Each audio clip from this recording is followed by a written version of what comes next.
kept quiet around it, but I did mention it, and we spoke about a lot of things that have to do with the basic stuff of computing.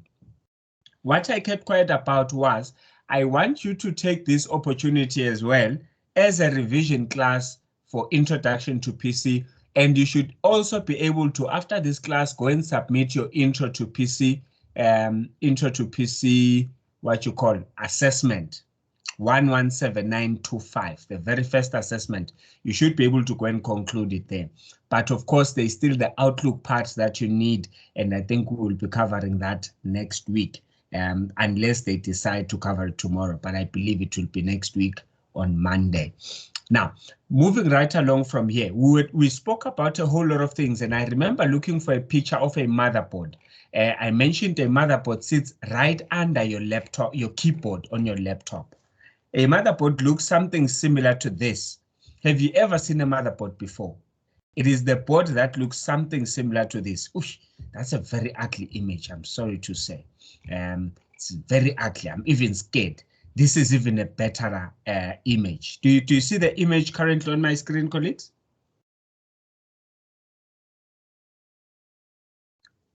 Yes. But it's right. small. Yes. It's very small, eh? It's very small, Yes. but this is part of your motherboard. This is very much important and part of your motherboard. So whilst we are here, this is the one I'm saying it's ugly. I can't even see. Actually, I'm hating it right now. I'm looking at it. I'm like, yeah, it shouldn't even be in the book. But hey, I put it there, so I'm in trouble now. I have to hide my own stuff behind. I have to scroll quickly and hide it. Whilst I'm there, I just want to check. Yes, a recording has been started.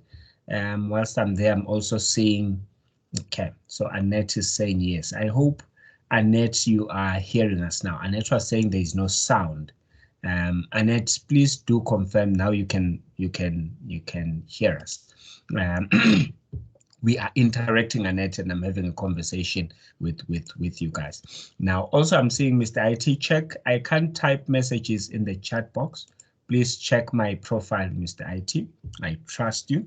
Now, importantly, colleagues, if you look at what I'm referring to, which is a motherboard, this image here is a good picture of a motherboard.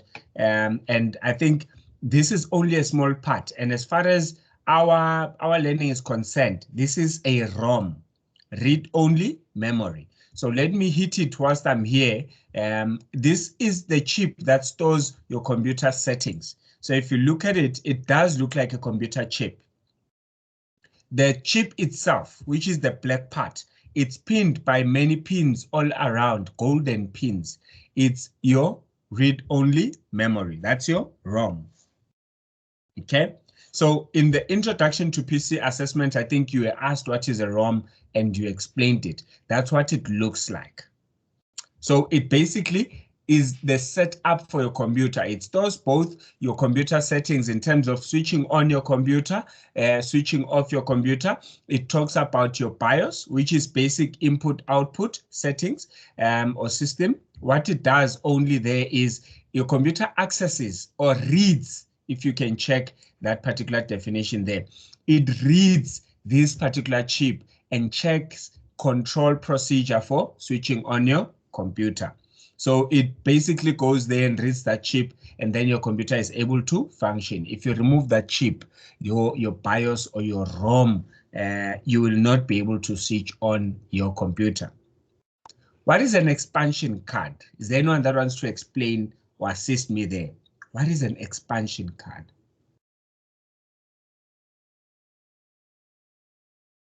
What is an expansion card? Is there anyone that wants to take a shot?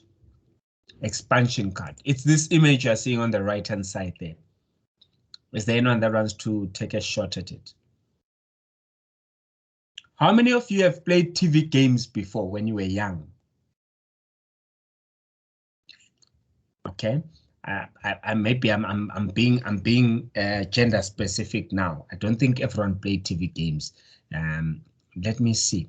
How many of you had a laptop or a computer and you tried watching TV on it, then they told you you have to go and buy a TV card? Have you ever heard someone saying, you must now go and buy a TV card?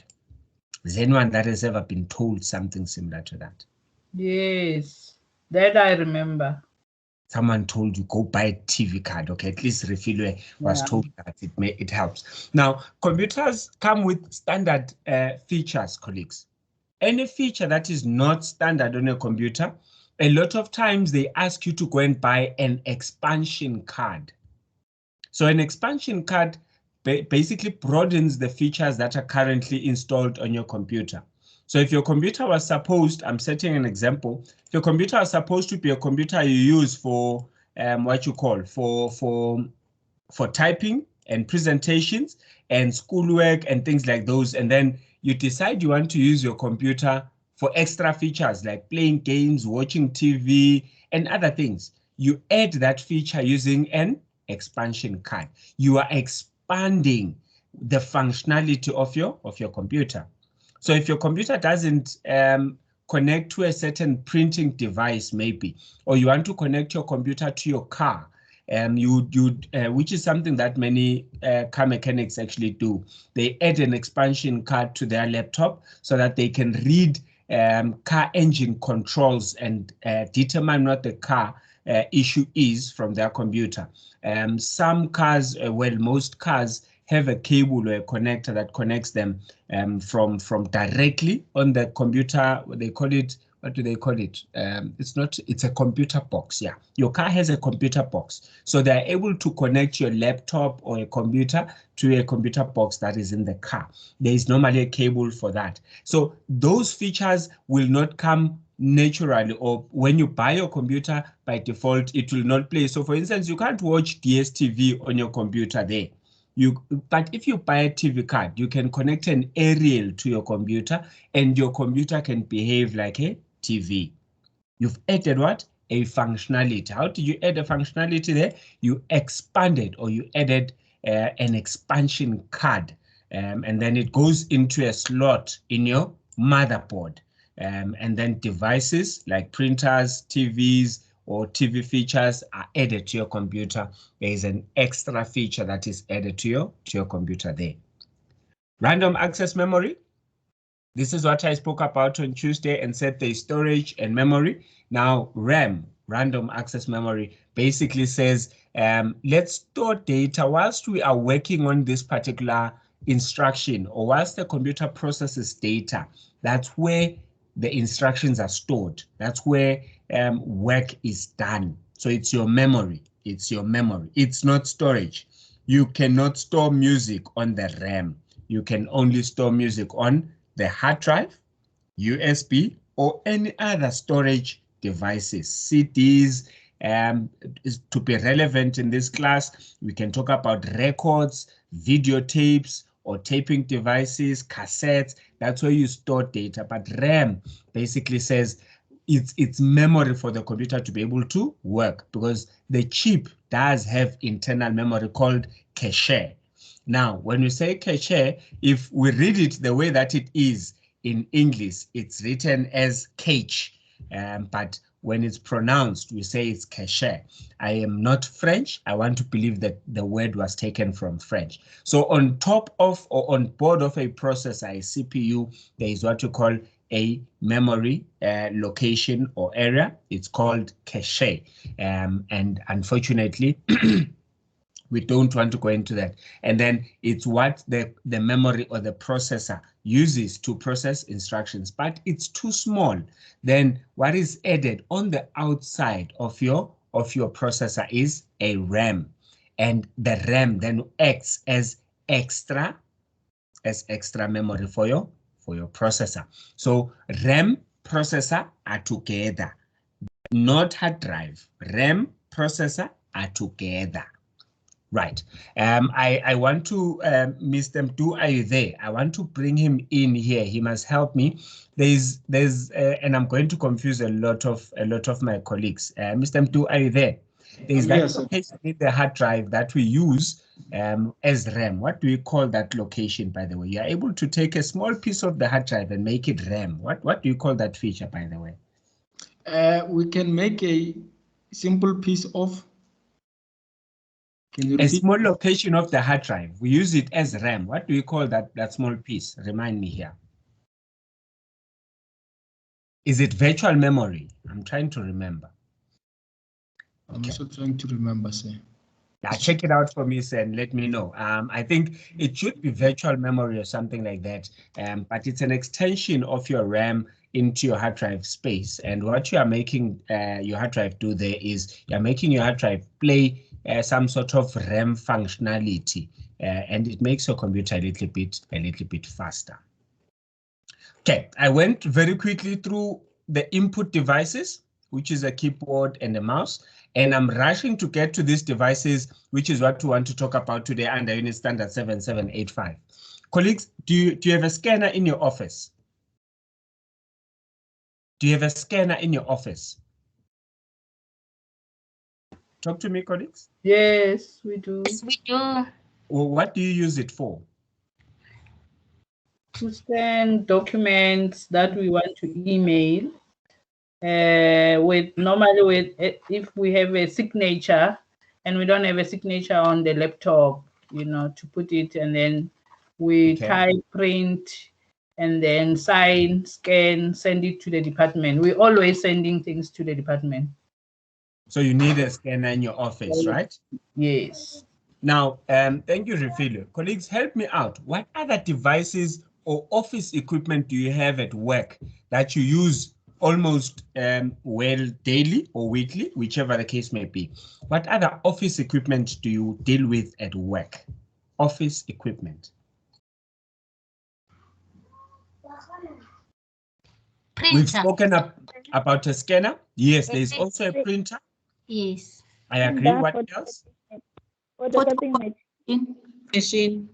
Photocopying machine. I agree. Yes. What else? What else, colleagues? All computing equipment, office equipment. When we talk about office equipment, extension. Everything. Say again. Extension to connect. An extension cable, ne? Cable, yes. Cable. I agree. It falls under office equipment. I agree. Paper shredding. Yes. Paper trolley. Shredding. Paper shredder. I agree. Yes, I very much agree. Phone. Phone. I agree. I agree. Laminating machine. There's a machine. What machine is that? Laminating machine. Animation machine. Laminating. Oh, lamination machine. I agree. I agree. What other equipment, colleagues? Give me the list. We don't have the same devices at different schools and offices, right? USB. Cable pointer. I don't know whether I'm pronouncing it correctly. Cable pointer. Cable pointer. What A pointer where we connect where we connect our laptop to access the internet. Cable pointer. Okay. Or a network pointer. I don't know. Yes. Oh, network point. Okay. Yes. But that one we can't take it as office equipment. I want yeah. But you are bringing a very important point there. We can say networking equipment or network devices. I agree. I agree. All right. Someone is saying projector. We agree to projector. Yes. What else? I know this. USB. I agree. Router. So someone is saying something. I think it's you, Nokolo, but your microphone is not clear, Nokolo. I'm saying USB router and provide projectors. Okay, I didn't hear the last one, but I heard USB. I heard router as well. The last one I got. Your microphone is not so clear, Nokolo, but thank you for that input there. I agree fully. Now, colleagues, am I the only one that remembers a smart board? Can I add it to the list? Is it also part of office equipment? Smart board. Isn't it we use it in the class with us? Okay, maybe in the office with you people that Yes, we do use it in office. in the office, yeah. Okay. Oh, by the way, when I say office, I mean class as well. I thought your office is the class. Okay. Okay, then yeah. All Then right. it makes sense. Then Okay, it yeah. makes sense. It's Yeah. a smart board as well. For me, my office is where I'm working. So if I'm working currently in the sitting room, it's my office. So you guys work in class. So I want to believe your office will be your class. Okay, All work right. from home changes this whole office thing entirely for especially us guys in IT. But yes, very important. Is there any other office equipment? And I'm trying to get to a point where I'm specific to educators, I'm specific to the school environment, I'm specific to the department environment. Is there any other device that you want to add that would be interesting? I'm looking for teacher apparatus, for instance. I'm looking for things that teachers use as office equipment, What do you need? That's why I'm thinking smart board, because I'm thinking teachers need to have a smart board. Well, what office equipment do you teachers need specifically? You say, I can't work without this equipment there. Even the camera. Do you use the camera a lot as well? Okay. Laptop. Yes, for evidence. For evidence, I use screenshots for evidence, you see. For evidence, I use screenshots. What else? CDs. Yes, say again, Nokolo. CDs. CD. Yes, CDs. Yeah. CD, okay. I wonder what you use CDs for, but okay, yes, I agree. Speakers. I agree. A laptop. I think I understand. A laptop as well. I agree. Radio. FM. A radio. Now you've got to school me here. Where does the radio come in? For listening to story, for storytelling. Oh, the subject storytelling. Okay, it's a And performing art. And performing even listening. art. Yes.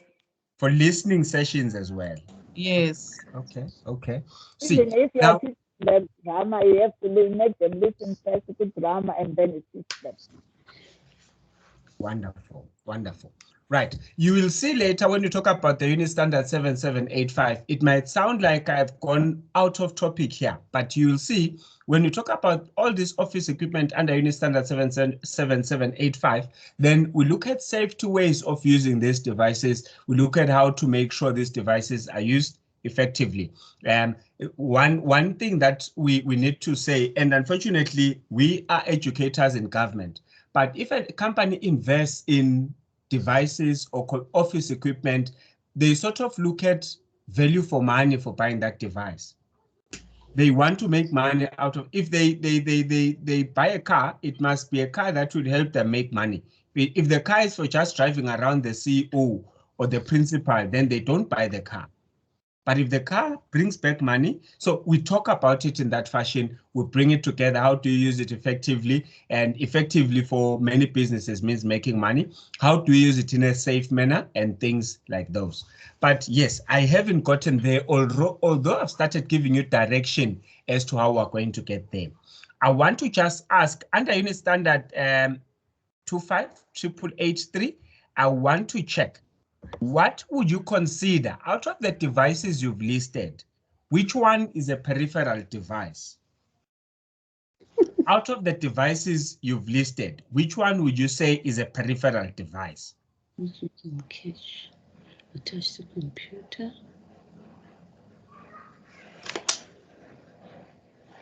What device would you say is a peripheral device? Do you see how I'm tricky there? Speakers, camera. Microphone. Someone says speakers, a camera. Microphone. A mouse. Yes, a mouse. I will also add a printer. Keyboard. A keyboard as well. And then once we've listed them, I want to go back and check with you guys, what is a peripheral device and how do you define a peripheral device? What is it? What type of device is a peripheral device?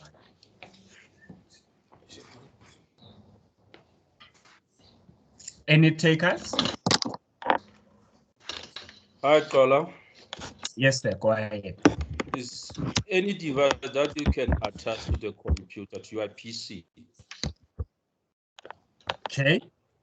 So is that inclusive of, let's say, for instance, I attach a scanner? Does it include it? Anything that can make your Yes. PC to function. Yes. I Okay. don't think if I attach a phone, my phone, maybe for charging, that is not a peripheral because it does not affect the functionality of the computer. That is the part I wanted to add.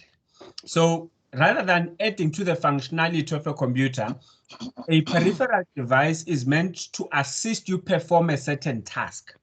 You've given me a very good example, Mr. Mafolo, sir.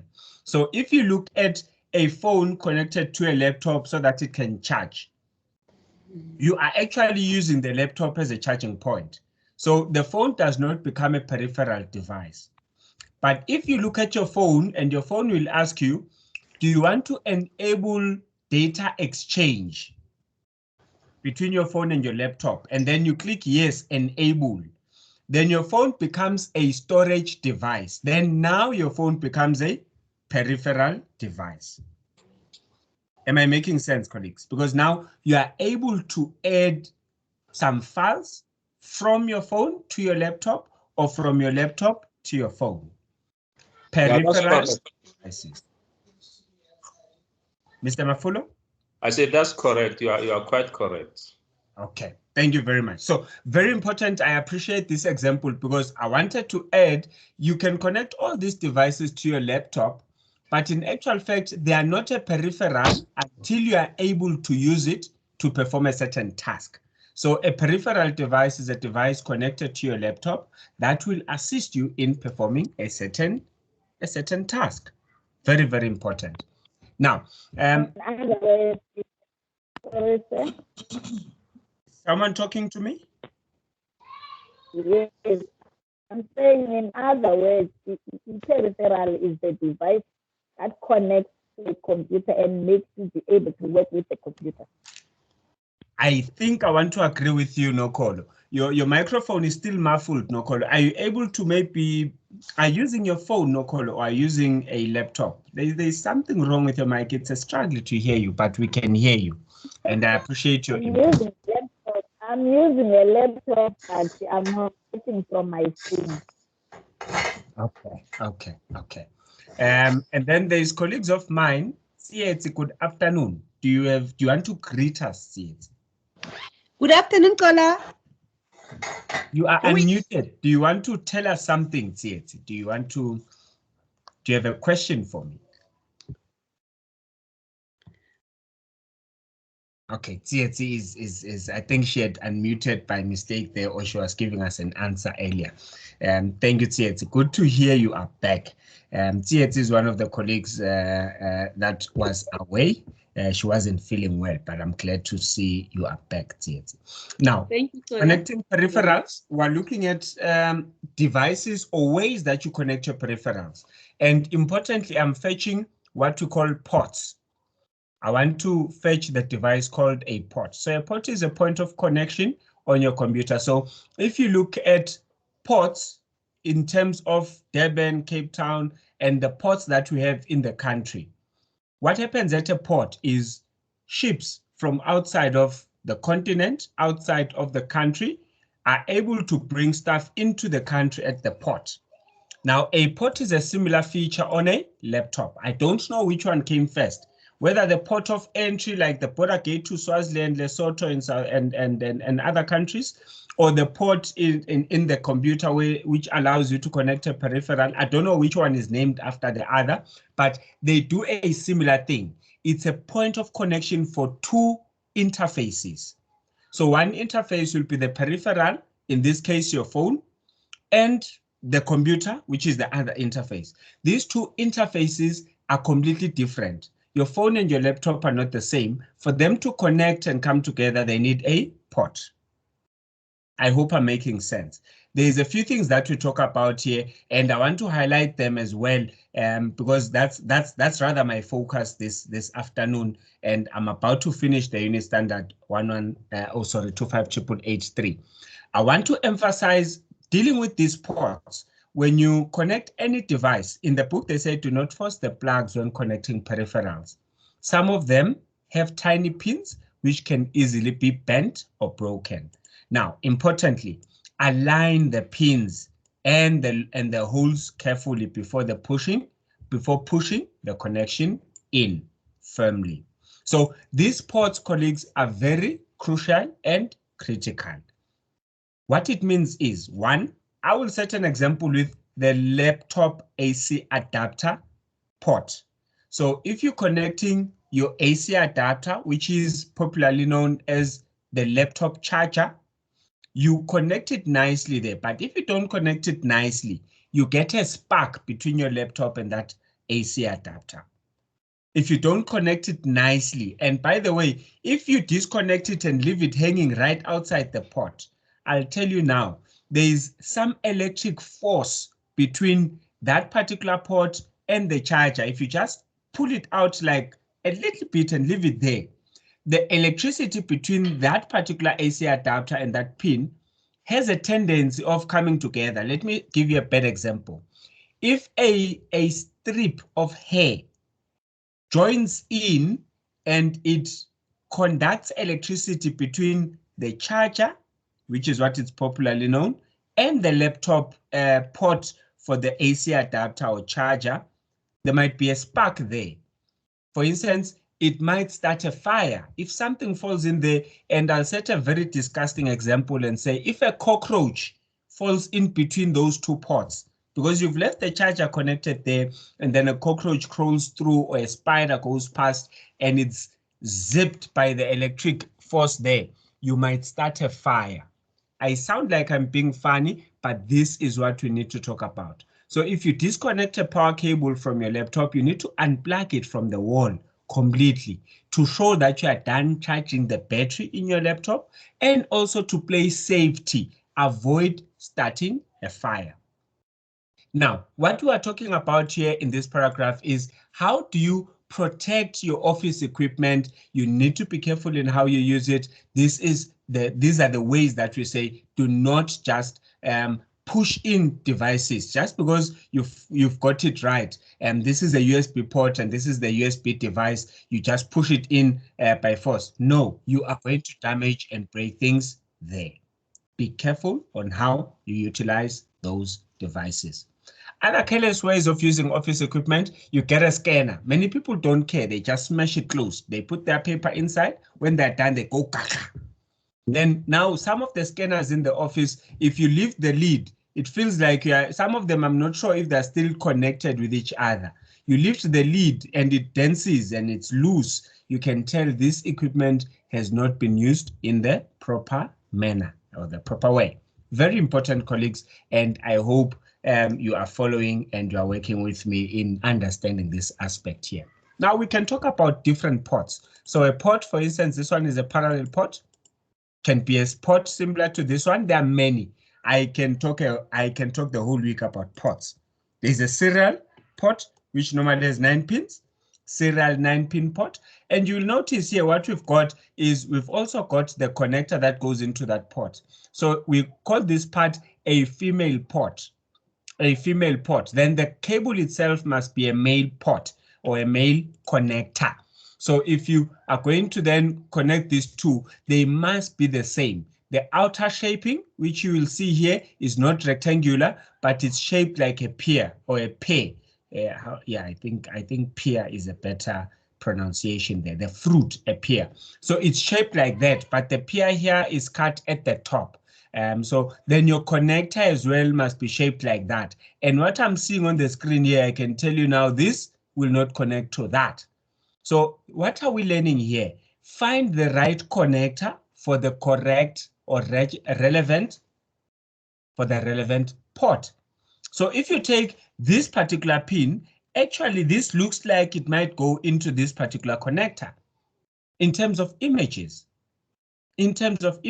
So very, very important. You need to be aware when you connect these devices, these are the things that you need to consider and look at. I think someone has a hand or someone said something in the chat. Someone says they can't see my screen. Colleagues, is my screen still shared? Should I reshare it? Can you all still see my screen? Yes, we can. Yes, Kola, we can see your screen.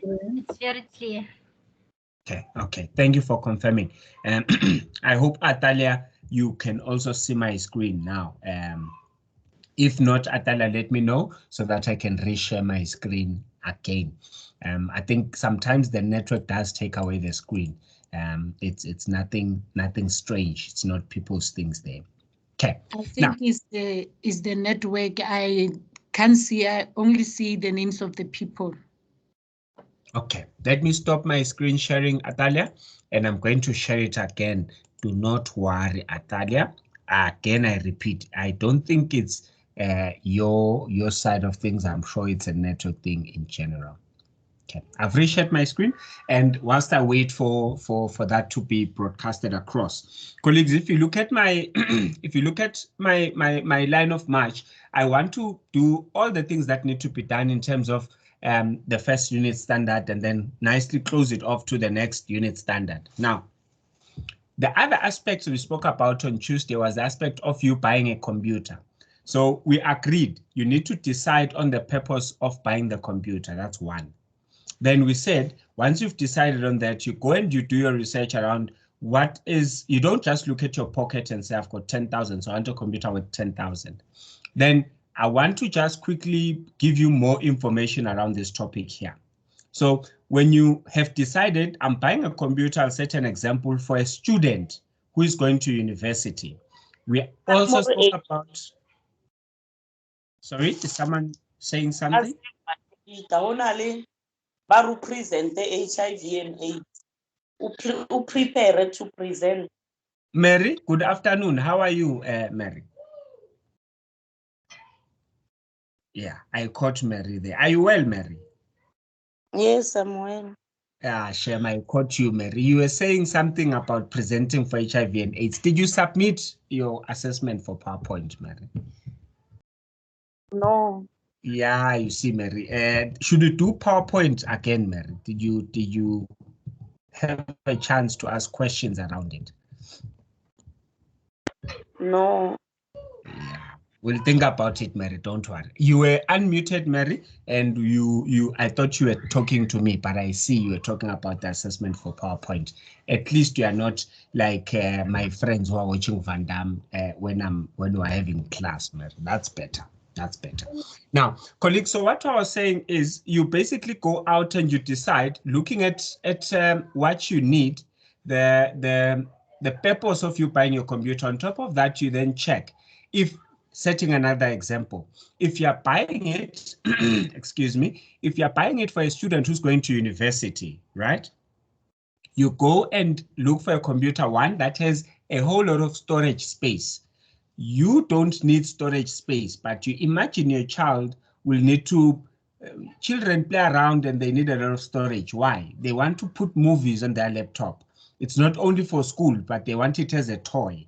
They also want to do many things. So buy them a computer that will have also Microsoft Office, because they will need to type assignments, they need to attend meetings, so they need Teams on the laptop. So you are looking at all the things that a student would need for them to be able to utilize the computer. Now, let's take it to the office. If you are in the office and you're the IT guy or you're the procurement manager and they send you out to go and buy a computer, things that you are looking at is, one, does the computer have, one, what we spoke about on Tuesday, enterprise software or Microsoft Office, what is this called? Windows 10 Enterprise. That's what we saw on Tuesday. We looked at my machine and it's got enterprise software. I don't know if it's enterprise or enterprise, but the Windows version there said Windows 10 Enterprise. You start there. That's why you are in the course, to learn and discover Windows operating system needs to be enterprise. If you buy home, I did say on Tuesday, you are setting that computer or that user up for disaster. That's number one. Number two, is this person going to need a lot of storage? I don't think so. Why?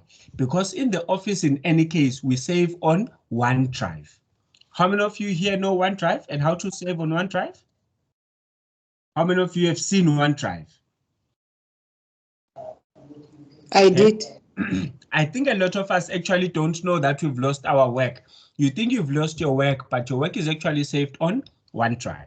Now, what does that mean? It means when you go and buy these new computers, colleagues, that are being sold out there, if you're the procurement manager, you can buy small storage. Some of these computers come with less than 50 gig of storage. They tell you you've got 32 gig, and the size of 32 gig is the size of the storage on your phone.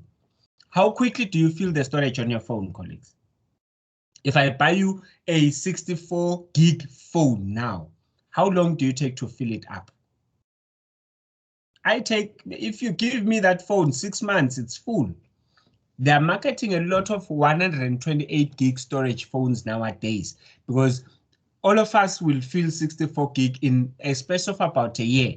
I've got my colleagues here who don't take photos, who don't take videos. My phone just gets full. I put music now. When I buy a new phone, I sit down, I put music there. By music, I don't mean music like Rebecca Malope and Boom Shaka. I mean the YouTube videos that the young people out there have on YouTube. All of YouTube is on my phone. In an hour, half of my space is full. I hope you understand what I'm referring to there. So if you give me 64 gig, within 6 months, I can tell you now, I've deleted a lot of stuff and I've had to recreate my storage and my phone is complaining it's slow and I've got all those problems. Imagine now if you buy that for a person in the office. It might sound like it's a bad idea, but I encourage it. Why? When you buy your laptop, by default, it comes with Microsoft Enterprise software. Microsoft Enterprise software will be coupled, and if you're a wise procurement officer, you will also buy Microsoft Office that comes with the ability of OneDrive, which is by default. So if your software is licensed, you will get access to storage locations on the cloud, which is OneDrive in our case. So you then set up the computer just like your computer is set up. Every time the person clicks save, the file must be saved on OneDrive. I hope colleagues are making sense. The only part that is missing with you is you haven't been told how to access your OneDrive, but maybe one day we need to go into that as well. But otherwise, your department should have also conducted that training to say, how do I access the work that is saved on OneDrive? But hey, maybe we can do that some other time. Do remind me if there's a need for that. Now, importantly, all the documents that are on your laptop then don't need to be on your laptop. They need to be on the cloud or saved on OneDrive. So your laptop does not actually need to have any memory at all. It can save all the work on OneDrive. What is the disadvantage of OneDrive? The disadvantage of OneDrive is you've got to have internet access all the time. Because if you have to go to the cloud, it's not on your laptop, it's not on your hard drive, it's saved on the cloud. So you need to have internet access to get to the cloud. That's the disadvantage. But buying the laptop for an executive who will also have a router, who will also be given access to the internet 24/7. Now that we're working from home, those setups, those environments are very much easy to use. Then yes, definitely, I want to buy the laptop without storage and I want to then save all the work on the cloud. I'm moving on nicely and slowly. So we've said buy a laptop that doesn't have much storage, depending who you're buying it for. If it's for a student, you buy lots of storage. For an officer in the department, in the office, we don't need to buy a lot of storage, but we need to buy enterprise operating system. We need to buy registered software, Microsoft Office software, and you need to have access to the cloud, which comes with your Microsoft Office, your Office suite, which is Word, Excel, PowerPoint, etc., etc. Now, moving right along, then we also need to look at the processor. Most likely, all of you here multitask on your computer. Some of you right now are in class. Some of you are typing a report as I speak. So you need your computer to have, it needs to be a fast computer. Now we meet what we spoke about earlier, which is cache. We want a computer with big cache. We want a computer that can run a lot of programs. Want a computer with a fast processor. So the processor is at the top. We've spoken about that, or we haven't spoken about that, but we've seen it. Now, your processor basically says your computer needs to be fast. In doing things that your computer is doing, it needs to be very, very fast. Now, being fast for a computer, one, the processor does need to be a little bit fast. They talk about dual core. Sometimes they talk about i5. Sometimes they talk about i7. There's a whole lot of ways of defining computer speed. But I can tell you now, if you buy an i5 going up, that's a good computer. An i3, student level, but still, if the person who's going to buy it and use it in the office does not need a super fast computer, then go ahead and buy an i3. It still works perfectly fine. What are the prices? If you look at an i3 computer, it will be not entry level per se, but in terms of super fast computers, an i3 will be just above average. Then you look at the prices there, somewhere around 6,000, somewhere around 5,000. Those are the prices for an i3, entry level and thereabout. Then if you go higher, and I'm speculating, by the way, I'm not a computer salesperson, but I'm always in the market and buying and checking computers there. So those are the prices I'm normally saying. Now, if you say i3, student level, i5, entry level at work, it's fast. Might not have much storage, but it's going to allow the running of multiple programs and doing things a little bit faster. It also will come with, by default, unless you choose to buy Home, Windows Home, Windows 10 Home, then you will find yourself stranded there. But otherwise, enterprise software, always the best. For a student, you can buy Home. I don't mind. I see no problem at all. They will not be using it at work. But if you're like me, you always want to buy things that you can take away and use somewhere else. I would not recommend buying Home. It's cheaper, but it also has those limitations. Looking at the price there, they take away a lot of features there. Okay, think I'm done with the topic of what to look at when you're buying a computer and features. How do you measure the speed of a computer? Maybe let me go a little bit deeper on that one. We use what you call gigahertz. So your computer, for instance, will be 2.4 gigahertz per second, or whatever the case. That's how you'll measure the speed of your computer, the fastness of your computer. But then when you ask and inquire, they will tell you this is a fast computer. What slows down your PC? I think I want to take a break here. I'm closing Unit Standard 25883. What, in your view, what slows down a computer? Why does a computer become slower and slower as you use it every day? Mr. X. Mr. Mpiane said, talk to me. The screen that I see of yours is data communication. What is a network? Are you there? Or... That's where I am, yes. Oh. Yes, you are moving with me just fine. Don't worry, I'm not showing anything about a processor yet. Okay, it's fine. No, I just wanted to find out because I had talking about something that I said, no, maybe I'm lost here. Thanks. Okay. Thank you, sir. It shows you are awake and you're in class. That's fine. Okay. The question at hand is, what slows down a computer in your knowledge? Why does your computer sometimes become slow? Or am I the only one that battles with slow computers? Are your computers super fast?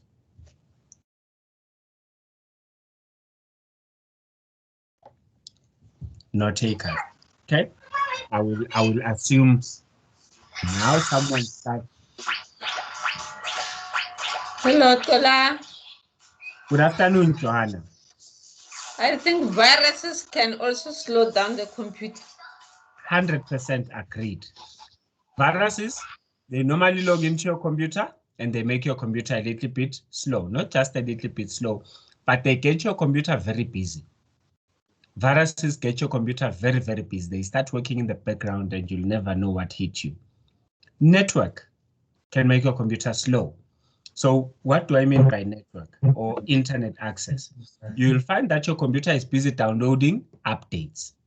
If your computer is working on downloading updates, your processing will also be a little bit difficult. Your computer will slow down. So disabling networking or disconnecting your computer from the internet will help cancel whatever your computer could be working on in the background. The danger of that is that then you've canceled downloading of updates and you think you are solving your problem, but when you get home, it starts again because those are normally automatic and each time you connect to the internet, they will automatically connect. So the best thing is to, if it's really that, and it's difficult to always know what it is, let your computer just finish downloading the updates. Go take a cup of coffee, make a cup of coffee, take a walk your dogs or whatever you want to do. Play with the kids, cook up a storm whilst your computer downloads updates. And then when you come back, it most likely will be resolved. That's if downloads or internet access is causing problems indeed. If it's viruses, you will come back and it will still be slow. If you are the one opening many applications at the same time, then you are the cause of your computer being slow. So again, goes back to understanding what size is my computer. I'll set an example. If you give Mr. Mdu from Extensive your car, please don't tell him I said this. If you give him your Golf 17 car, I don't know what level Golfs are, he will speed it. It will always be moving at 220 kilometers an hour. So if you are driving a car that has a top speed of 380, 520 kilometers an hour, give it to him. But if your car stops at 120 kilometers an hour, when it comes back, it will be broken. He will also be complaining and saying your car is too slow. Why? He is used to driving faster cars that stop at 520 kilometers an hour. What am I alluding to, colleagues? And please don't tell my colleague I said this about him. So if you are a person that behaves like Mr. X, you open 15 applications at the same time and your computer is entry level, then you are frustrating your computer. You are opening too many applications, yet your computer processor is not that fast. So you've used up all processing capability to open all the many things you want to open. So very important there, you need to understand then you are the cause of your computer being slow. And I want to put a disclaimer here. Many a times you are not the reason your computer is slow. So this is something that rarely ever happens. However, the reason we need to state it is because it does happen if you take my laptop, for instance, and give it to an expert, an IT expert, they will tell you, X, your computer is too slow. Can't use it. Sorry. Too slow, too slow. But for me, my computer is super fast. Ooh, I love my computer. It's super fast. But if I give it to people who know how to use a computer for real, they will complain. I hope I'm making sense, colleagues. So we are not saying most of the time it's not you. But if you notice that you've got 30,000 things open, then close all the 30,000 things and just have one thing happening and see if that solves your problem. I hope I'm making sense, colleagues. Right. I hope I did not leave anything else on that list of things that you need to look at in slowing down your computer. I hope I did not leave anything out. Okay, let's talk about networking. No, I don't think we want to talk about this. We will talk about it when we talk about the internet, I want to believe. I think I want to bypass this section here intentionally. This is where Mr. Mpiana was saying we must go. I think we'll go through this section in the catch-up sessions most likely next week. I want to believe for this week, we do not need to go there. I think, what do I want to do? Let me go back to what I wanted to do with you today, which is Unit Standard 7785. Is it in this learner guide? I don't think so. Okay, I want to believe it is in this learner guide. Please confirm you can see the tab I've currently got open, colleagues. I'm trying to get to the top, and this is available on the portal, by the way. Can you see this Unit Standard, colleagues?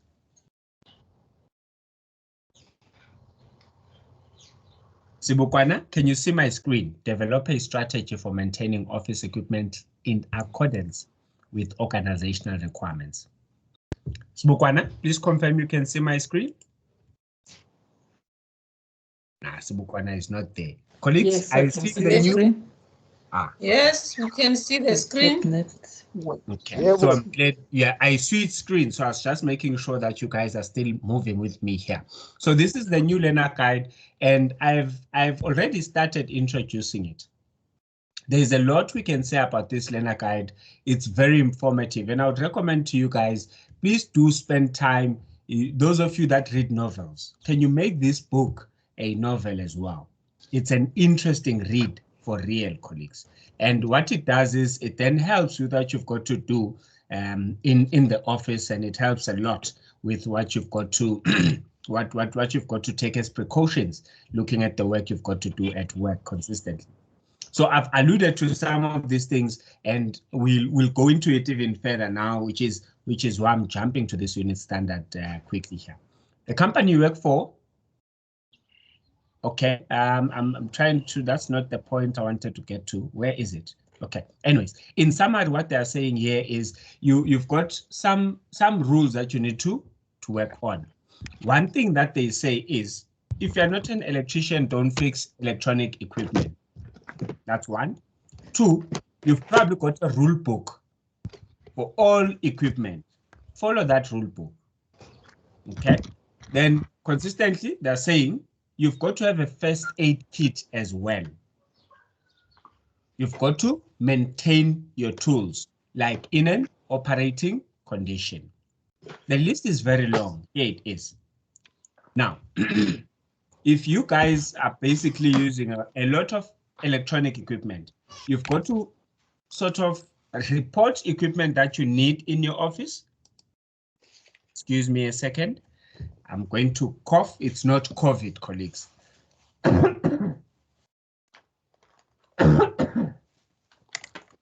Excuse me. Luckily, contact sessions on hold. I need to clear my voice. I'm feeling my voice is a little bit hoarse.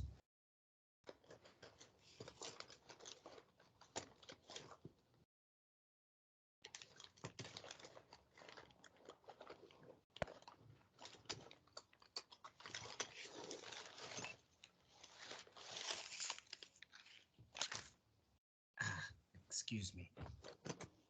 There's something that's sitting on my throat. My voice keeps growing hoarse and hoarse. I hope.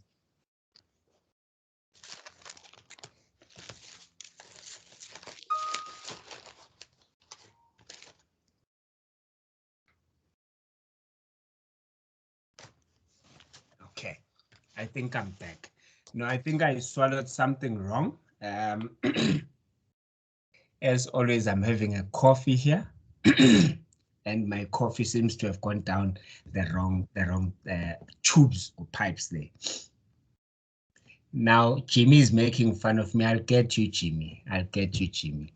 Luckily, contact sessions are not there, so you can't say I gave you the COVID.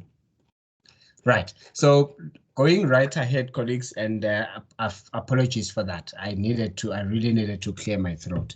Important. It's still there, but I'm going to be fine.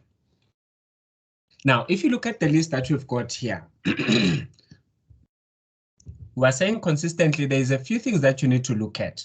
Now, I'll take a few. I won't go through the whole list. Secure all tools, equipment to avoid tampering and theft. Do you guys worry a lot about theft? Is it something you are concerned about? Is theft something that you are concerned about? The theft of what, Mr. X?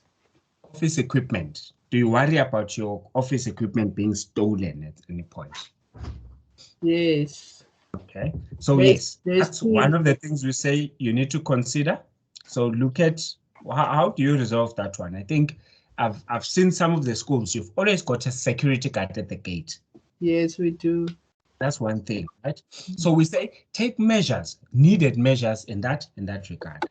Right, moving right along, avoid hazardous work positions above and below ground.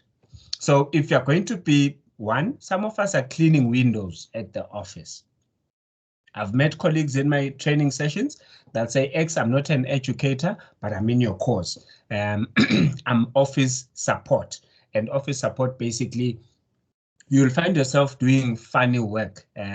When I say funny work, I don't mean it in a bad way, but I mean work that has to do with you either climbing on top of the roof and things like those. If you're IT support, you'll take it from us. We do funny things. Now and again, you'll be driving to an office and they'll tell you the aerial is on top of the roof. You have to climb on top of the roof. It's part of our work. Now, the thing about it is an office IT technician will not be given a ladder to climb. Now I have to climb on top of a window. So we say avoid such hazardous work positions. Now they say go and climb and find the aerial on top of the roof, but they don't give you a ladder. It's unfair. So make sure you get the right stuff there. Okay. Now lock out, disconnect when working on equipment. So if you look at what I said earlier, if you disconnect a laptop charger, don't just leave it hanging next to the laptop. Put it away for real. Take it away. Why? It might start a fire because it's still connected to the DC point or the pointer on the wall socket there. Now, it still means there's electricity flowing until the tip. If something touches that tip and it's flammable, you've started a fire. I hope I'm making sense. Going through the list, lift heavy material properly, seek help as needed. I'm sorry to say, but some of us have very weak backs. So you might be lifting a box of A4 paper and you snap your back. Report that whilst you are feeling the pain in the office. Okay? Very, very important. So these are things that we talk about here. And if you remember what I said earlier, it also shows you've been through such training.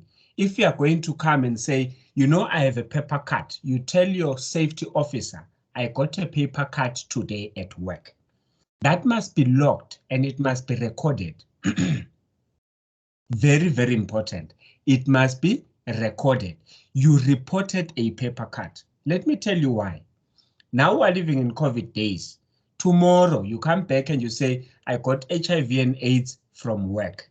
Your partner at home will say, you're just using an excuse. But really, if you go back and check, you say you hit a corner and that corner we have learned nowadays, for instance, I'm setting an example. It was a corner that hit many people in the office and you might have exchanged some blood with colleagues that you were with. It comes into play. There's a lot of ways we've learned with COVID. COVID has taught us these areas need to be sanitized and they need to be properly cleaned. If you come back and you say you got HIV at work, they will think you cheated at work. They will think you did something wrong at work. But in actual fact, you might find that there's some safety precautions that were not undertaken. I hope I'm making sense, colleagues. So we look at all these things, and when we say it's precautions, and when we say it's about your work ethic, someone who reports a small matter, there's something that came into my eye. I think it's chalk dust. I remember back in the days, teachers used to use a lot of chalk. There was a big instance in one of the meetings. A teacher said, there's dust that came into my face and now I need to go and see a doctor. The department was saying, Baba, your eyes are just old. But he was saying, no, it's the chalk dust that got into my eye. I need to go and see a doctor and I want the school to pay for that. And it was a big hullabaloo. But these things really do happen and these things do really need to be observed. Now, these are the things we talk about here. Wear clean clothing every day. When the principal calls you to the office to say, please do wear clean clothes when you come to work, do not take it as an offense. It's a way of looking at the work environment and making sure it is safe. I think I don't want to go into this one. It's something about personal hygiene as well. I don't think we'll have a problem around this one in any office environment, but it's very important. Okay. Drive to and from job locations very cautiously. It sounds funny when we say it here in this training session, but it's things that you need to consider. I don't know how far you are covered in terms of injury at work. If you speed like X, I'm driving, the music is loud and I'm dancing in the car and I'm going to work, I'm in a vibe and I get into a car accident. Is it injury at work? Does the school pay for it? Does Extensive pay for my injury, or was I outside of school work? Can they confirm I was going to work for real? What happens in that case? So we are talking about those things and the list talks about a whole lot of things, right? Now, moving right along, I want to take 1 point. Let me just find it. I want to, okay, there is the point that I'm summarizing there. There is 1 point that I've missed. I don't know how I missed that. Okay, I can't find it. Okay, I'll summarize it. I know because I love it. I'll summarize it in any case sometime during the course. Now, we want to talk about a whole lot of these office equipment in general, and we're saying it's very important for you to observe, one, your qualification as well. If you are a qualified electrical person, you need to then have the right tool to do that, safety precautions. If you have to work with electrical equipment and it's your field of work, you need to have the right gear for that as well. So if I'm employed as a mechanic, I'm sure they will give me working tools that are safe to use as well. So we're not saying don't do things that you are not qualified to do. For instance, there's simple things that you can do yourself as well. For instance, if there's a bulb that needs to be changed, you can change that. But we are saying use the right equipment for fixing that bulb. So don't climb on top of a table because that table might shift and you might fall. A lot of the office chairs, for instance, they've got wheels. You step on top of a chair, you fix the bulb, or you're taking a book from the what do you call this, from the shelf. At the top of your shelf, you're climbing on top of a chair. The chair swings and you trip, you fall, you break your back. Those matters need to be taken into consideration. So then this topic here talks about PPE. Personal, I'm highlighting here, protective equipment. We need you to be observant of all this equipment there. All electronic equipment, components, conductors should be listed, labeled, and approved by that body there. Okay, now, very important, what you've got as electronic equipment in the office, not only the scanners, the printers, but every piece of equipment that you've got in the office needs to be used for its own relevant use. I'll set an example. A scanner in the office, colleagues, is not for taking selfies. I don't know how to emphasize this one. The scanner, the photocopy machine, it's not for taking fingerprints. Now we are taking fingerprints, and if you get an electric shock there, it is your own fault, colleagues. Don't take a selfie, you'll damage your eyes on the scanner. It's meant for only paper. I hope I'm making sense, colleagues. Use the equipment for what it's meant to be used for. It's a safety precaution because if you take a selfie using that particular scanner, indeed, you might damage even your brain because that light is sort of X-ray similar. It goes through your whole skull. So you might damage your whole body, your whole brain there. It's very important. Now, any electric or live electrical parts shall be positively de-energized when working on near electrical equipment or systems. Circuits and equipment must be considered energized until isolated, locked out, and tagged. What are we saying here? Something similar to what the example I said earlier. Make sure when you disconnect your laptop charger, you don't leave it just hanging. The same, if you take out and I want to maybe go off track here. If you take out, what is this device we spoke about? A smart board. If you disconnect a smart board from the wall socket, don't leave the cable hanging on the floor. Fold it nicely and put it behind the smart board. Hang it neatly at the back of the smart board. What does that do? And again, this talks about work ethic, how you guys do your work. Someone will just plug it out, leave the plug on, and leave it on the floor. Then the person who has to clean the hall comes in, they sweep the hall. Then what happens is the plug there has got now dust. You disconnected the thing yesterday again. You did your part, disconnected it, left it hanging there. The lady who cleans the classroom comes in, sweep, sweep, sweep, sweep, sweep, and this person sweeps. That's their duty. When they're done, they lock the class and they go. Who comes in the morning to connect the screen, the smart board there? It is you as an educator. The plug was on all night. There is dust on the plug that has to go into that wall socket. You put it in, boom. What has hit you? An electric spark. They find you on the floor. you've been electrocuted. What happened? You think that there's some sort of black people's magic. No, there is no such. There is dust particles that were sitting on the whole plug. When you connected this particular plug to the power socket, the dust particles are on your hand as well, because you touch the plug, these dust particles are on the outside of the plug. So there's electricity flowing everywhere. You take that plug, you add yourself to the list of everywhere. You put it in the wall socket, boom. I'm not spelling doom on you, but this is how people get electrocuted at work. A lot of times that electrocution is very small, but look at the smart board now. The smart board might have been damaged. Then they come and they say, explain, why did the electricity choke you?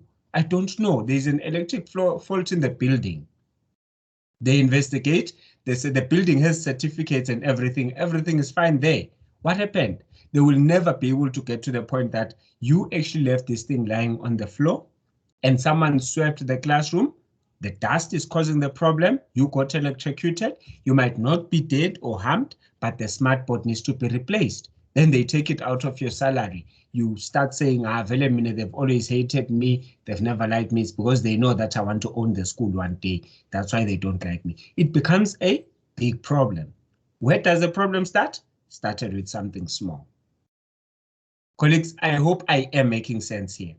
Hazards that we are causing as employees are very, very important. Okay, now there's a lot that to talk about here. I'm not going to spend a lot of time. That's why I say please take time and go through this learner guide. It talks about a whole lot of information here. Can talk about extension cords.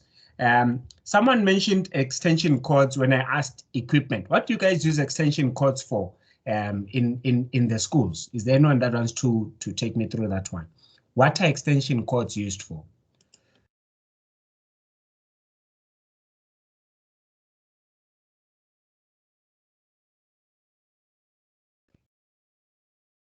Anyone?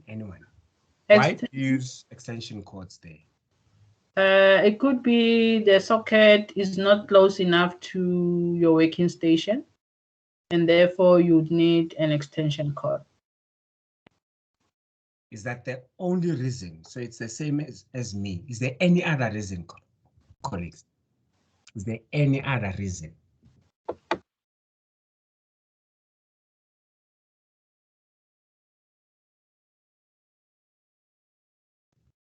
Okay, that makes it the same as me. Let me tell you why I'm asking this question. Sometimes I need to plug more than one electrical appliances there. It carries more than one plug, eh? You're able to connect a few things there, especially some of those that come with 2-pin plugs, eh? Your smart board might come with a 2-pin connector. You want to connect your laptop, charge it, connect other devices there. At the same time, you want to add some functionality, for instance, like the 2-pin plug we're referring to. Here's the hazard. You put your extension on the wall on the other side. Then you drag it across the class all the way to where you need it. You see what you've created there now? A tripping hazard. Am I making sense, colleagues? Right? So we give you a list of these options here. When using an extension cord, right? You need to take some precaution in using it as well. If it's temporal, remove it when you're done. Okay? Use 3-wire extension cords. That basically means the cabling inside must be 3-wire. Must have grounding. Okay? Very important. Now, something I've seen a lot of times. Do you see the cables that you guys utilize at schools in offices? The cable has, what do you call this thing? What is ifindo in English? Help me here, colleagues. What is ifindo in English? Ifindo. Your extension cable has a, what do you call that thing? A knot. A knot, yes. So your cable has a knot. What does the knot tell you here? Knots, yes. Thank you, Nhlamulo. If your extension has a knot, it basically means there is an electric flow that is flowing in a knot fashion. And electricity there might come back and interject each other, because a knot means the cable crisscrosses itself. At a knot, the other thing that normally happens is exposure of the cable, exposure of the wires. Now, you guys are using cables around children. Children don't see the cable, they fall over the cable. Children like touching things, they touch the knot, boom, electrocuted. There's a lot that you need to consider around extension cables, very, very important. I hope I'm making sense, colleagues. We give you those in this particular paragraph here. So please go through them. Make sure you observe these precautions that we suggest here. Right. Now, there's a lot of tools that we talk about here, and we want you to be the ones that go through this particular learner guide and be able to advise and look into it yourself to say, this is what you're talking about. I'm skipping the part about, am I able to skip static electricity? I don't think so. I want to skip the electrical elements. What is static electricity? Is there anyone that wants to help me here? Or do I want to say what is static charge? I'm going to let you see my screen because really, I think this matter is going to confuse a lot of us. What is static charge? How do we explain static electricity?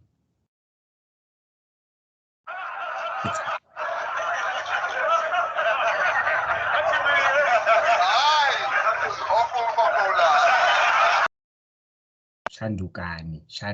That is not electrostatic charge. Shandukani. Busy watching things that are funny there. Shandukani. Okay. Now, colleagues, when we were young, we used to take a ruler, rub it on our shirt or cotton material on your jersey, then chop pieces of paper, and then would use the ruler to pick up those papers. And if you pick up many papers, you would score big time. You would get 20 cents. Am I the only one who played that game? Did you guys ever play that game? What is that game called? Did you guys play that game? Did you guys play that game? Okay. Now, that is electrostatic charge. What it basically says is it's an imbalance of electrons. Okay. Now, different objects or objects that are opposite charged then build up that sort of charge. Now, that charge then becomes sort of dangerous to electronic equipment. Let me set an example. If you've got that particular charge and you touch a computer component, you might find that you've damaged that computer component. One component that is very sensitive to that is a motherboard. Your mouse might not be sensitive. Remember, your mouse is not exposing any electronic components. But if you are going to be like Mr. Mdu at Extensive, and you've got that charge and you touch your motherboard, that's where electricity flows. The mismatch in the electrons and the imbalance there might cause a spark between the two different charges, and you have damaged the whole motherboard. I hope I'm making sense. Now, Mr. Mdu is sitting there wondering, what on earth have I done? This computer is now not switching on at all. Basically, Mr. Mdu in winter was wearing a jersey that is wool, and he charged his hands because he was feeling cold from outside, wrapped his hands on his chest, and then he touched the motherboard, and the motherboard just simply died. Why? There was an electronic discharge between the two devices, or the two person and also the device, and that became somehow an electric misfault. I've bypassed the electricity part, and I want to now talk about a couple of the things that we've got here. I will not be able to go through the whole learner guide with you, colleagues, but I want you to understand why are we going through this learner guide and what is it that you need to underline in the learner guide. Again, it all builds, you going through this learner guide always comes back and says, how do you do things at work? Do you do it with understanding? I mentioned lightly something about sanitizers. So for instance, nowadays we must sanitize our hands a lot. A lot of people then, if I remember back in the days, there was one guy who never used to like gloves when we were still at university. And in winter, all of us were wearing gloves. And this guy would come in shivering with his hands and he's not wearing gloves. And would be like, Baba, what's wrong? Why not wearing gloves? It's cold, it's freezing. I grew up and went to school in a very cold area. So gloves were a necessity, part of school uniform, you need to wear gloves. And when you go to university, this guy, and I've never understood how he survived. But when I started learning and experiencing the same problems that I'm talking about today, I realized that guy was basically saying, I'd rather sacrifice myself, try and keep my whole body warm, but my hands, I cannot put in gloves. He was trying to avoid electrostatic, electromagnetic electricity misflow affecting computer equipment. I never understood what he was talking about there. Let's go into filing. So I've got to teach how to file, right? It's different filing systems. Do you guys have any filing systems at school? I think I need to take a lesson from you on this one. Do you guys have any type of filing systems? What do you file? How do you file what you file? Filing systems. What filing systems exist in your work environment? How do you file your stuff?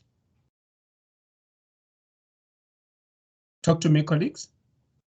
Right, in ordinary files, Paula. Yes. Like files, normal files that we buy from CNA.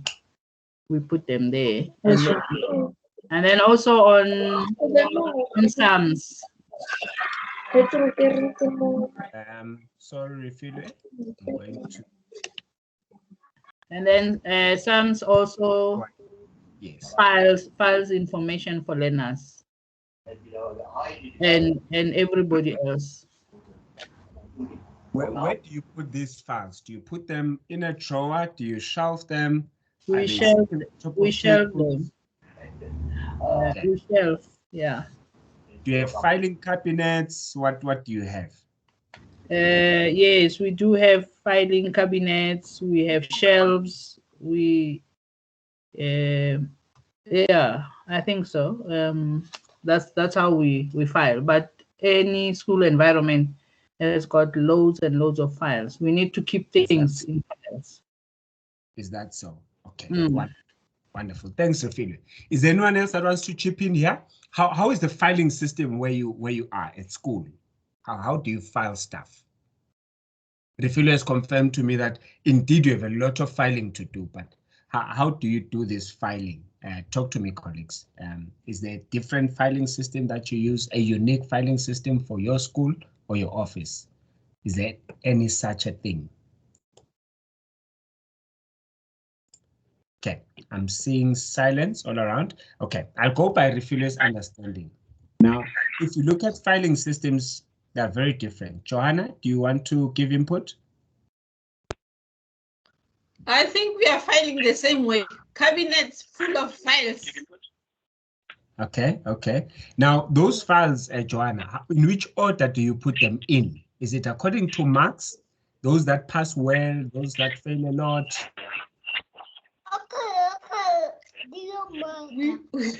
We file them according to a specific, what you call, maybe in the SBST files, we have files for learners who've got problems.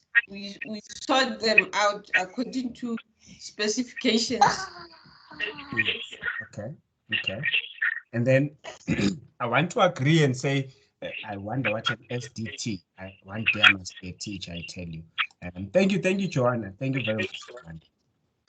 SBST, school-based support team. School-based support team. Wonderful. Now, there's also Beta wants to come in. I'll point at you now, Beta. I see you want to give input as well. Beta, do you want to say something? Yeah, like in our school, we might be having files for finance, file for educators and so on. So we file them according to, we bought the same color for different colors, for different categories. Like finance, we may say it's green, and then for the staff, it might be blue or yellow. That's how we file them. And then we also arrange them alphabetically, like if it's for the staff. Okay, That's how we. That's what Winnie is also saying in the chat. Colleagues, I'm going to mute everyone. Thank you, Petra. There's an echo that I'm getting. I'm not sure where it's coming from, but there's an echo that makes Petra difficult to hear. But we heard you, Petra. There's categories. There's also alphabetical order. Winnie is also saying the same in the chat. There's different ways. I'm learning there's SBSTs. I must be an educator indeed. Right. So if you look at the way that you guys are doing your filing, that's why I said I need to take a schooling from you here. And by the way, you might be exposed to the filing systems, but a lot of us in this session just submit our work and we don't know how to use these filing systems. There's a lot of us in this session here. We don't even do the filing ourselves. We see it sitting there and we don't ever access it. So you've got to then understand the filing system in the office and how it works. There's another way, which is what we call a computer filing system. You've got to have a filing system on your computer, on your laptop. So you know my filing system. Anything that has to do with my work under videos. Anything that has to do with my personal stuff, my documents, my pictures, you'll find it there. But work, it's a filing system. And inside my filing system, I've got different pieces of folders as well. So you've got to have a filing system, and I want to make this personal and say, how many of you know where your birth certificate is right now? Most of you here are parents. Do you know where all your children's certificates are? Their school qualifications, their school reports, whatever. Do you have a filing system at home? That is what we're talking about when we talk about filing systems. A lot of us here, I personally don't even know where my certificate is. I'm not going to lie. I give it to the lady of the house and she's the one that does the filing. If she gives it to me, I will put it under the matrasa. And then when the children do not use the matrasa nicely, it will end up all wet, because that's what children do to your bed. They don't know they get it wet, but it ends up being wet. Then I've lost my qualifications. I've lost important documentation there. Very, very important. So I ran away from filing, but I know I see a shelf full of files. She goes to CNA, like Refiller is highlighted, and she buys files there. And that's where it's a personal filing system she has running for our house. I am not aware of how it works, but I know it exists. And unfortunately, it needs to exist one way or the other. Whereas in the office, there's an administrator. She never loses anything.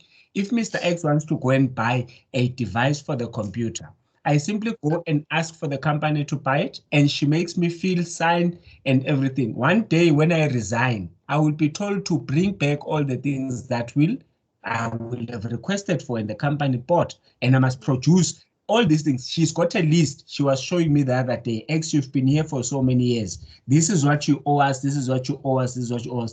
And I looked at the list. Some of the mouse they're asking for from me, I don't even know where those mouse devices are.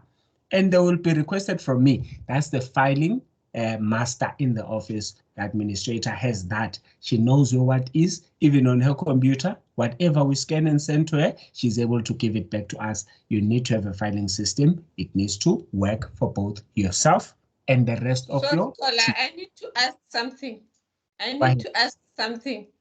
Sure.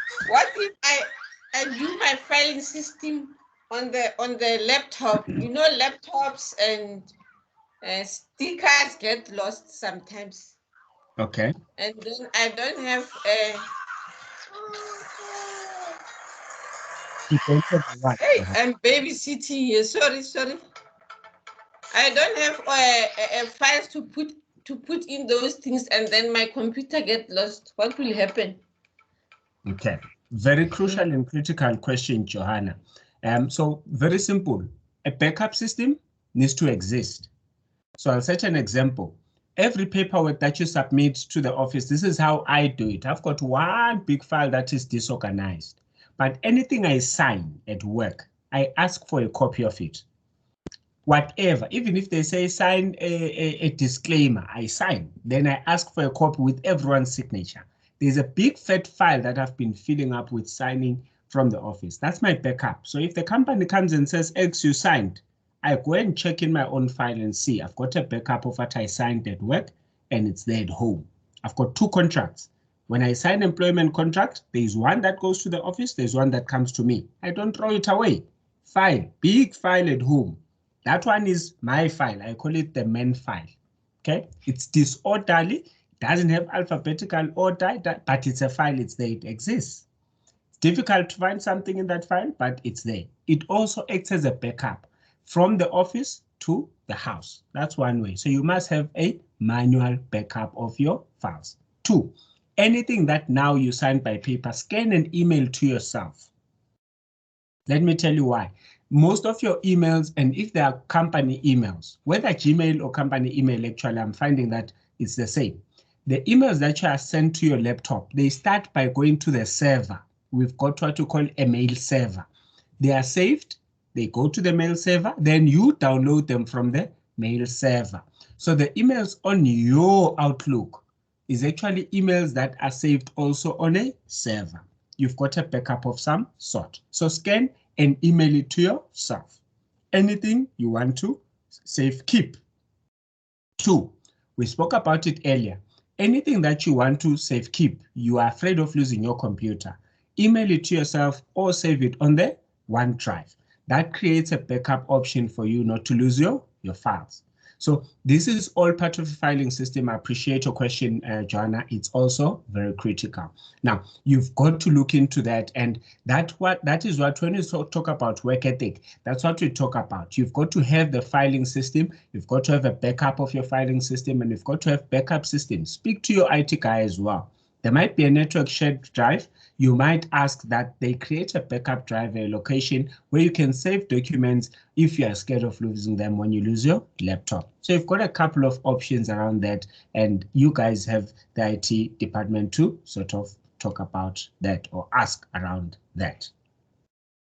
Okay, I was answering that question that says, what if you lose your physical filing system? There is a whole lot that can be said around that, but importantly, I'm bringing the subject of a backup. I always try and have a backup. It's possible with Gmail. For instance, you can access your Gmail from a web browser. So you can go to the internet cafe and you can access emails that were sent in 19 Kobamatolo, back in 19 Tuka, very blind, in all those years ago. When you started having a Gmail account, you can find that first email. It still exists. It's still there. Your very first email on Gmail. It's still there. You'd be shocked even if you go and check there, that email is still there. So emailing it to yourself is creating a backup of whatever filing you want to do. Now, also, I can go into it deeper. Companies all the time, when they keep documents, they keep them in a place called archives. So you can have physical documents here, but backups are sent to an archiving location. And if the archiving location burns down, then that department or government or company is then in serious trouble. Okay, before I let all of you go, I want to challenge you to go through the learner guide here today. And again, we are still going to talk about this in the upcoming week. There is also new content next week that will introduce. This book is a lot of theorems, but I want to believe, and you will work with me as well, I would rather have you take personal interest in this learner guide than me going through the learner guide with you. Some of you already here are falling off their chairs and sleeping, okay? If you look at the scrolling that I'm doing now on my screen, you'll see that there's a whole lot that you'd rather read on your own, take interest in. I don't want to make you fall asleep. So we'll talk about cultural differences lightly next week. So a lot of times you find petty fights in the office, people fighting, yeah, because you are Pedi, yeah, because you are Swati, yeah, because you Tswana people think you dominate us here. These are cultural differences, and these are things that come into how we do our work. So please note your assessment for this particular unit standard is due on Monday. So I want you to go through this learner guide, and the answers are here. Issues that you are seeing on my screen right now is, and when we talk relationships, by the way, here, we're not talking relationships about love. We're talking about work relationships that you've got to look into when you are working. How do you build work relationships that are effective? Mr. X. Very important. Yes, Tikeledi, go ahead. You are saying we should save our work in a Gmail. Sometimes the Gmail says it's full and then we have to delete things permanently. And then where will they be saved by then? Okay, so if your Gmail is full, unfortunately, yes, it means you have to buy more space. You are allowed to buy more space on Gmail. By the way, it's very important. You can buy more space that will take you. So if your Gmail is full, and I agree with you, mine has been full 3 times. I've had to buy Gmail space about twice. I refused the second time, and I was forced to buy it, I think, a few months ago, because it did fill up. Indeed, it did fill up. So yes, you are right. You can buy more space. That's the unfortunate part. But if you did something as well, you will have lost it permanently. Thank you, Tikeledi. That's a critical question as well. Now, colleagues, I was saying take keen interest in the learner guide. It's for your assessment that is due next week. It talks about a whole lot of things, and I don't want to believe I need to teach you all these things that are in the learner guide, but I will go ahead next week. Before we introduce new content next week, I will still go ahead and talk about a whole lot of these things that we need to talk about. All these things come back and say, how do you conduct work in the office, both using office equipment and also on a personal work ethic that says, how do you make prioritization? How do you decide on what to do, what not to do?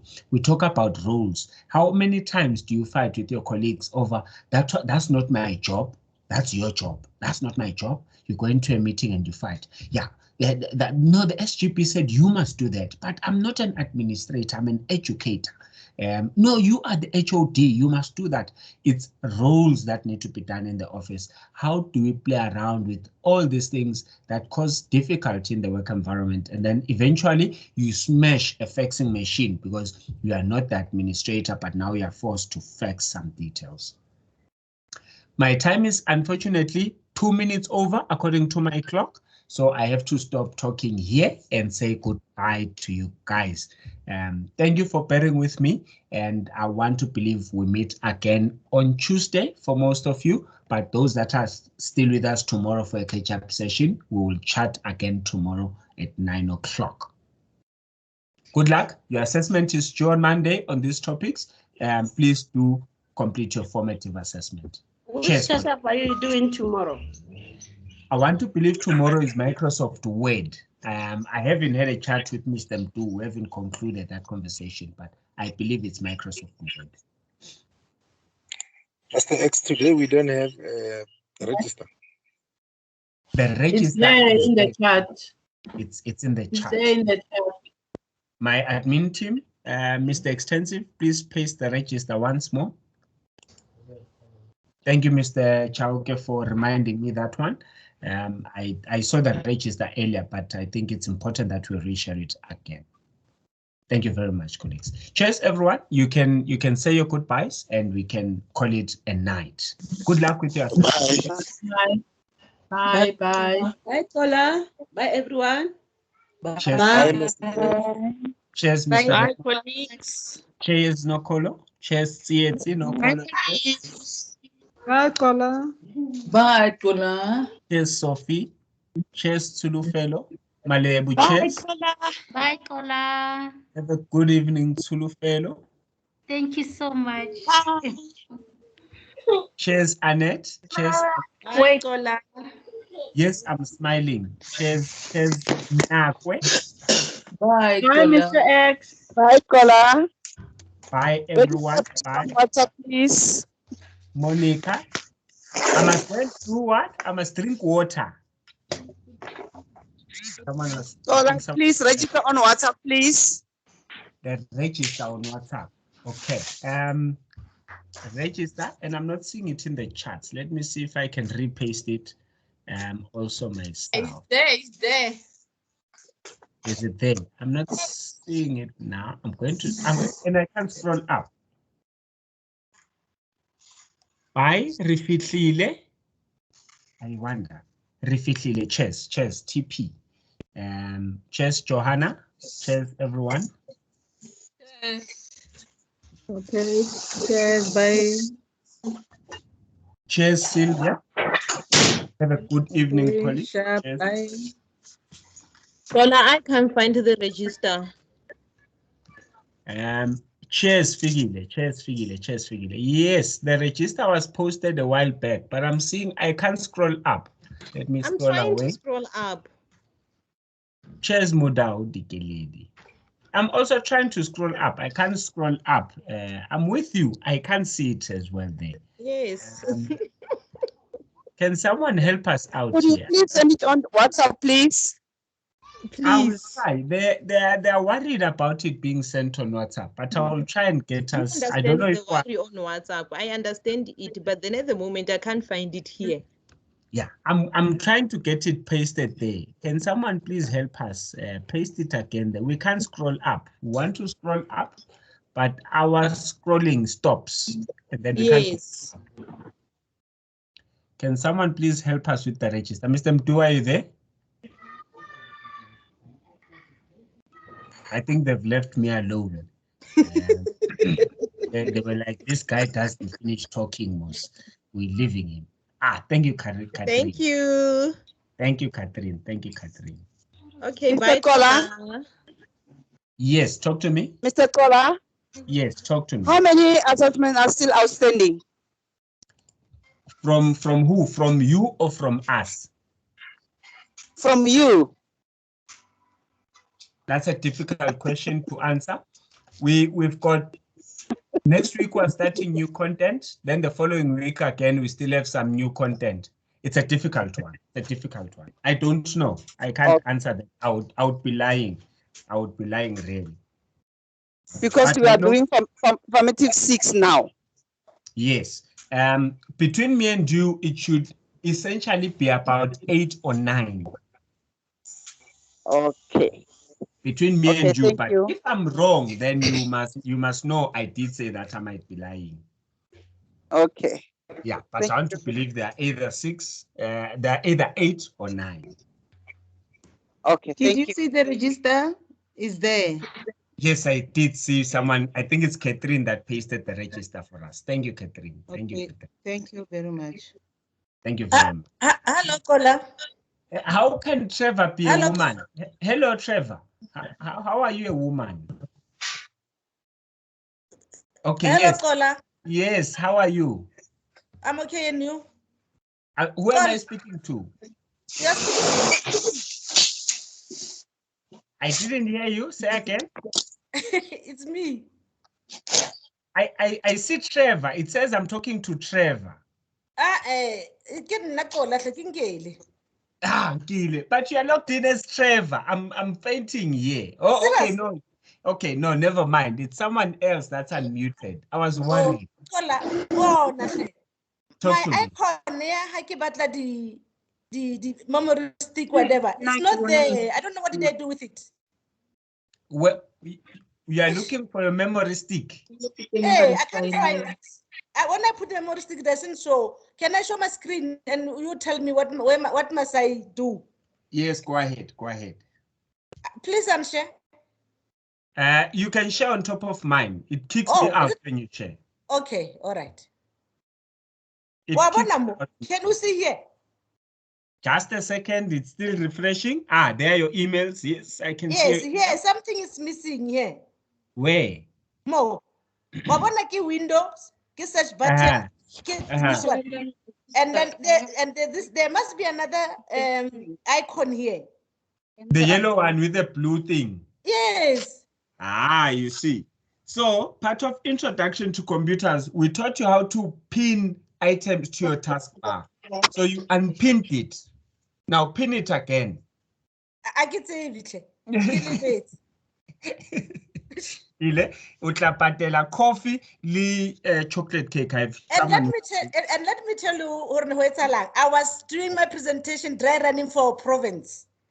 And I was bragging about your work. Now I by mistake, I don't know what did I do.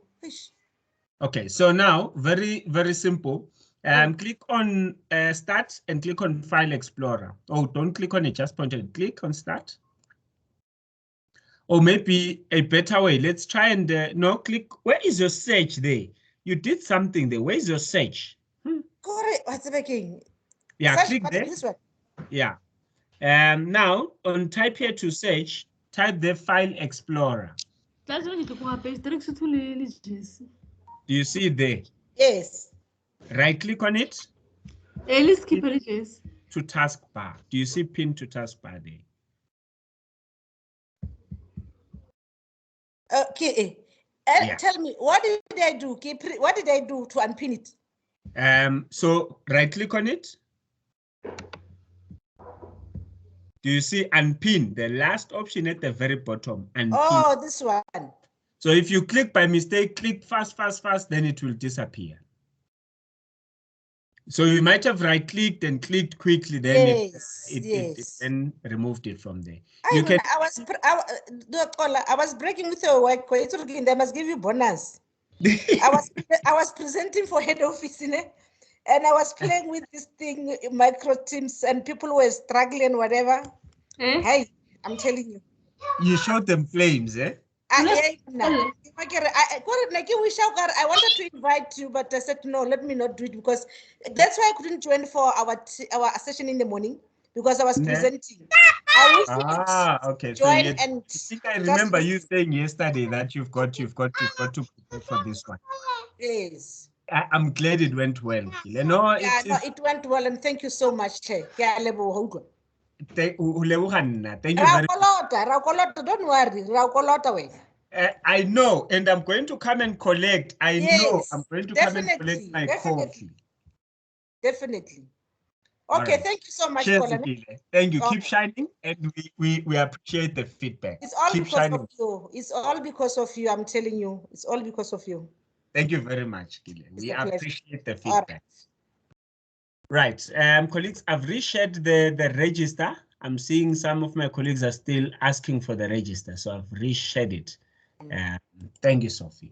And Chabeleng, did you have something to say, or was it the junior Chabeleng that was speaking to us there? Colleagues, let's leave the session and let us go and start our evening. I want to catch those that don't attend the class. They sit here, log in and leave their machine and go jogging. And I stay here singing alone. I want to find those colleagues. So please do leave the session voluntarily so that I know we are not one of those.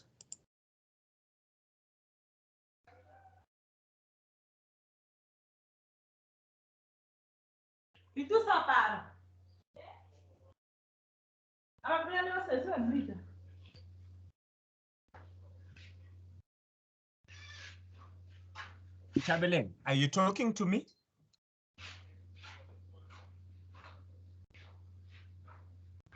Chabeleng, are you referring to me or are you chatting alone there? Okay, let's see who is sleeping in my class. Everyone that is here, I will go to the register and mark them absent myself, because I want to believe they're actually not here. They just logged in and left it here. Catherine, please leave the session yourself. Catherine, I want to believe you can hear me. Please leave the session. I know you have a microphone issue, unless that's resolved. Raymond, please leave the session. We spoke earlier.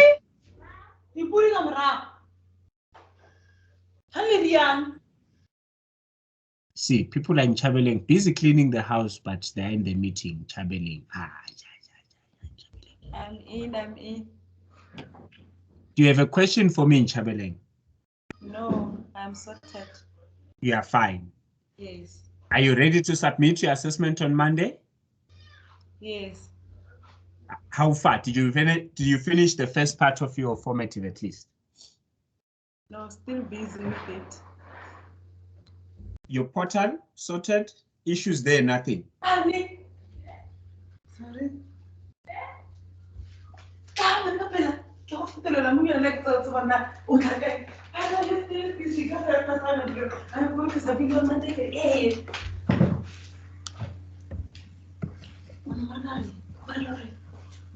Why is Holi? Actually.